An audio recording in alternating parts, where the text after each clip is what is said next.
नमस्कार, मैं doctor JP Dubey, assistant professor क्रियासारी, बापू आयुर्वेदिक मेडिकल कॉलेज। मैं फर्स्ट ईयर के बच्चों से जो अभी जस्ट एडमिशन लिए हैं, बीएमएस करने के लिए आए हैं, उनसे कुछ बात करना चाहता हूँ। आयुर्वेद में एडमिशन लेना बीएमएस कोर्स करने के लिए बहुत अच्छी बात है, बट इसके साथ ही आपको फर्स्ट ईयर में कुछ चीज़ें पढ़नी है। फर्स्ट ईयर तो नहीं कह सकते, फर्स्ट प्रॉप में कुछ चीज़ें पढ़नी है, सेकंड प्रॉप में कुछ चीज़ें पढ़नी है, उसके उपरांत थर्ड प्रॉप में कुछ चीज़ें पढ़नी है, जो कि 18-18 महीने के 3 प्रॉप हैं NCISM के नवीन पाठ्यक्रम के अनुसार। अब उसको लेकर हम आयुर्वेद को लेकर समझते हैं तो आयुर्वेद जो है वह उसका स्वर्णिम युग है, ऐसा माना जाता है प्रेजेंट समय में। और आयुर्वेद का जो काल है वो लगभग 5000 वर्ष पुराना है। प्राचीन काल से आयुर्वेद जो है स्वर्णिम रूप से रहा है और भविष्य में भी रहेगा, ऐसा उपक्रम चल रहा है। आयुर्वेद का स्वर्णिम काल लगभग 5000 वर्षों का है, जो कि गणनाओं के आधार पर है, परंतु श्रुतियों और वेद के अनुसार आयुर्वेद जो है अनादि शाश्वत है, जो कि अपने मूलभूत सिद्धांतों के कारण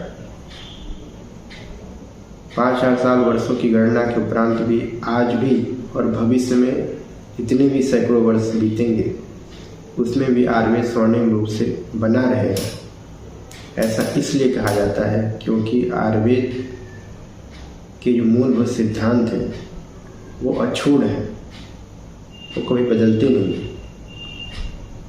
कभी नहीं बदलने का मतलब ये नहीं कि रिजिड है, वो इस तरह के एक्सपीरियंसेस के आधार पर लिखे गए हैं कि आगे हजारों साल वर्षों तक भी उसमें किसी प्रकार की बदलाव की आवश्यकता नहीं होगी। जितने भी नवीन लोग आते हैं उन सबका समावेश उसमें हो जाता है।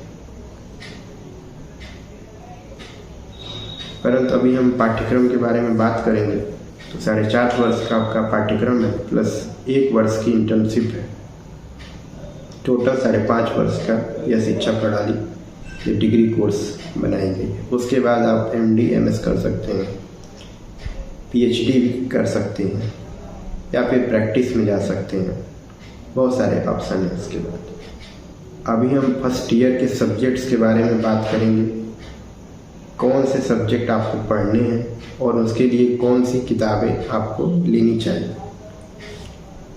सबसे पहले आपको इसमें जो सब्जेक्ट पढ़ना है वो Sanskrit and history of Ayurveda. इसमें हम, चूँकि आयुर्वेद जो है वह अथर्ववेद का उपवेद के रूप में माना जाता है, तो बेसिक जो सिद्धांत हैं वह संस्कृत में है, और संस्कृत में होने के कारण हमें बेसिक लेवल की संस्कृत आनी चाहिए। इसके लिए एक संस्कृत का एक पेपर होता है, इसमें आप संस्कृत का अध्ययन करते हैं और जो आयुर्वेद के मूल सिद्धांत हैं जो कि संस्कृत में लिखे गए हैं उनको आसानी से समझ पाते हैं। उसके लिए आपको 4 पुस्तकों की आवश्यकता होती है। पहली पुस्तक जो है वह वैदिक सुभाषित साहित्य है। इस पुस्तक में अलग अलग अध्यायों में कुछ सिलेक्टेड श्लोक हैं, उनका अध्ययन आपको करना है। सेकेंड जो होता है बेसिक ग्रामर पढ़ना है आपको संस्कृत का, वो अनुवाद चंद्रिका है, जो बेसिक संस्कृत में रूप हैं, लकार हैं, शब्द रूप हैं, धातु रूप हैं, उनका अध्ययन हम लोग करते हैं। उसके बाद आता है पंचतंत्र, और प्रेजेंट करिकुलम में आयुर्वेद का इतिहास जो है वह ऐड कर दिया गया। तो ये पुस्तकें आपको लेनी है, बाकी किताबें तो आपको पता ही है, बट आयुर्वेद के इतिहास के लिए आप डॉक्टर दीपक यादव की पुस्तक जो है प्रीफर कर सकते हैं। और बाकी जो संस्कृत के वैदिक सुभाषित साहित्यम है, अनुवाद चंद्रिका है, पंचतंत्र है, तो जैसा आपको इमेज में दिखाई दे रहा है आप उसको उस तरह से परचेज कर सकते हैं। सेकेंड पेपर जो होता है या सेकेंड सब्जेक्ट जो है वो है आपका क्रियासारी। क्रियासारी में आपको 2 पेपर पढ़ने हैं, पेपर 1 पेपर 2। पेपर 1 के लिए और 2 के लिए जो आयुर्वेदिक पोर्शन है उसके लिए आप डॉक्टर जयराम यादव या डॉक्टर के मिश्रा, कृष्ण कुमार मिश्रा, इनकी पुस्तक प्रेफर कर सकते हैं। सिंगल वॉल्यूम में बुक है जिसमें दोनों पेपर आपके कवर हो जाते हैं। उसके बाद मॉडर्न पोर्शन के लिए जो उसका पार्ट भी आता है उसमें आपको मॉडर्न पढ़ाया जाता है। के सेमिलिंगम लेना है आपको। और अगर आप और ज़्यादा इंटरेस्टेड है पढ़ने के लिए तो आप रेफरेंस बुक के रूप में, जो कि स्टैंडर्ड बुक मानी जाती है, गाइटन पढ़ सकते हैं। A K. Jain, doctor A K. Jain की फिजियोलॉजी की बुक आती है, वो आप ले सकते हैं। या फिर इंदु खुराना, डॉक्टर इंदु खुराना की बुक है, वो आप ले सकते हैं पढ़ने के लिए। 3rd नंबर पे रचना शरीर आती है। रचना शरीर मतलब मीन्स एनाटॉमी। एनाटॉमी में डॉक्टर महेंद्र सिंह 2 वॉल्यूम में बुक आती है, वो आयुर्वेद मॉडर्न दोनों को कवर करती है। लेकिन बेसिक नॉलेज आपका अच्छा हो उसके लिए आपको BD चौरसिया की जो एनाटॉमी की बुक है 4 वॉल्यूम में आ रही है इस समय, वो आपको लेनी होगी। और आयुर्वेद का बेसिक आपका अच्छा हो इसके लिए आपको सुश्रुत संहिता लेनी है, जहाँ से आपको बेसिकली सारी रसस्थान पढ़ना है। इसके बाद जो आता है वो आपका आता है संहिता अध्ययन। संहिता अध्ययन में इस समय 2 संहिताएं आपको पढ़नी है और उन संहिताओं के कुछ पोर्शन फिक्स कर दिए गए हैं जो इस वर्ष में प्रथम प्रॉप में, फर्स्ट प्रॉप में आप पढ़ेंगे। तो फर्स्ट प्रॉप में जो पढ़ना है वो आपको अष्टांग हृदय पढ़ना है। अष्टांग हृदय में आपको डॉक्टर शैलजा श्रीवास्तव की बुक आती है, वो आपको पढ़ना है, वो आप ले सकते हैं। उसमें 1 to 12 चैप्टर तक पढ़ना है। उसके बाद चरक संहिता जो है डॉक्टर काशीनाथ चतुर्वेदी की फुल वॉल्यूम वाली खरीदिए। पढ़ना तो सिलेक्टेड पार्ट ही है उसमें से, लेकिन वो आगे फिर फर्दर पढ़ने में ज़रूरत पड़ेगी उसको आगे के प्रॉप में, तो इसको फुल वॉल्यूम खरीदिए। अष्टांग हृदय आप सूत्रस्थान खरीद लेंगे, उतना सफिशियंट है। देन पदार्थ विज्ञान जो आयुर्वेद का फंडामेंटल माना जाता है, और वो फंडामेंटल को समझने के लिए जो आयुर्वेद का बेसिक कॉन्सेप्ट है, हमारे ऋषि मुनियों के सोचने का जो तरीका है किसी डिजीज को लेकर के,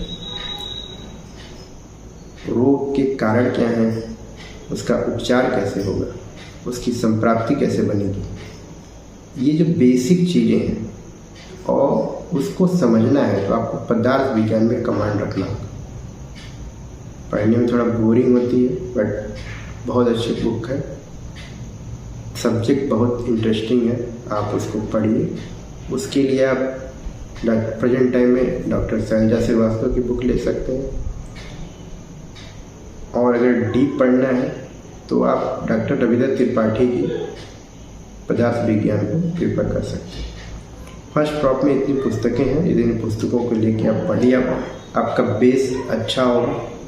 फर्स्ट ईयर में आप मन लगा के मेहनत करेंगे, मेहनत से पढ़ाई करेंगे। फर्स्ट ईयर में अगर आपका बेस अच्छा है, आपकी एनाटॉमी फिजियोलॉजी अच्छी हो जाती है, आयुर्वेदिक कॉन्सेप्ट फंडामेंटल क्लियर हो जाते हैं, तो आगे की पढ़ाई आपको बहुत आसान होगी। ये कोर्स जो है एक्चुअली लेयर बाई लेयर पढ़ना है आपको। आयुर्वेद एंशिएंट साइंस तो पढ़ना ही पढ़ना है, साथ में आपको मॉडर्न भी पढ़ना है, और उतना ही पढ़ना है जितना एक MBBS डॉक्टर पढ़ता है। मीन्स आप पे डबल वर्क है, डबल लोड है आपके, तो आप डबल मेहनत करिए। एंशिएंट साइंस पढ़िए प्लस मॉडर्न को भी ठीक से पढ़ना है। सारी पुस्तकें जो MBBS के करिकुलम में एडेड हैं, चाहे एनाटॉमी हो, फिजियोलॉजी हो, पैथो की हो, गायनी की हो, आप्था की हो, ENT की हो, फार्माकोलॉजी की हो, ये सारी पुस्तकें आपको प्रॉप वाइज धीरे धीरे हर सब्जेक्ट के साथ आपको पढ़नी है। टीचर्स आपके कॉलेज में अच्छे हैं, वो आपको पढ़ाएंगे। हर कॉलेज में अच्छे टीचर हैं इस समय और वो पढ़ा रहे हैं, आप डेली कॉलेज जाइए, वहाँ पे सबसे बड़ी बात यह है कि आप प्रश्न करना सीखिए।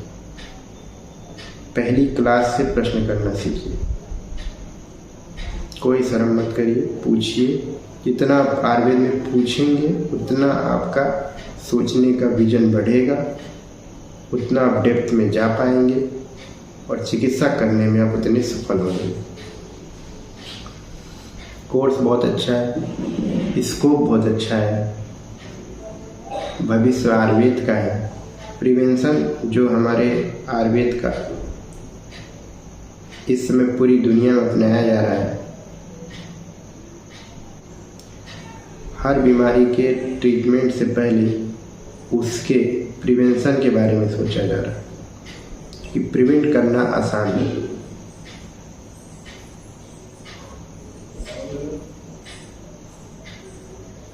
इसलिए आयुर्वेद की ताकत है। आयुर्वेद में पथ्य, ऋतुचर्या, योग, शरीर के बारे में विचार, मेंटल थॉट, आध्यात्मिक विचार, सारी चीज़ें, उन सारी चीज़ों को लेकर के आपको पेशेंट की काउंसलिंग करने में बहुत हेल्प मिलती है, बहुत ही हेल्प मिलती है। जब आप पेशेंट से बात करते हैं और अपनी इन्हीं पुस्तकों की, जिन पुस्तकों को आप पढ़ते हैं, उसके बेसिक थॉट को लेके जब आप बात करते हैं तो पेशेंट के अंतर आत्मा तक वो बात जाती है। क्योंकि ये इतनी मनोवैज्ञानिक बातें हैं, आप इसे कभी डिनाई नहीं कर पाएंगे कि आपने इस तरह की दिनचर्या रखी है तो आप इस तरह के परिणाम आपको मिलेंगे।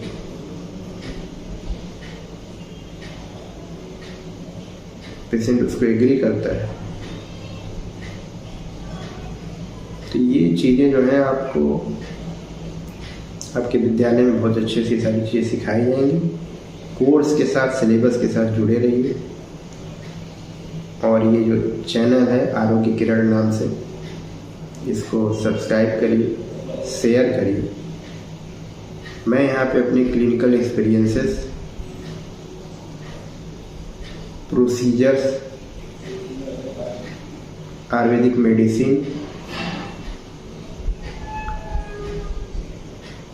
योग और जो आयुर्वेद में अलग अलग टॉपिक हैं, सब्जेक्ट के टॉपिक हैं, उनको कवर करने का प्रयास करूँगा। धन्यवाद। जय आयुर्वेद, जय धन्यवाद।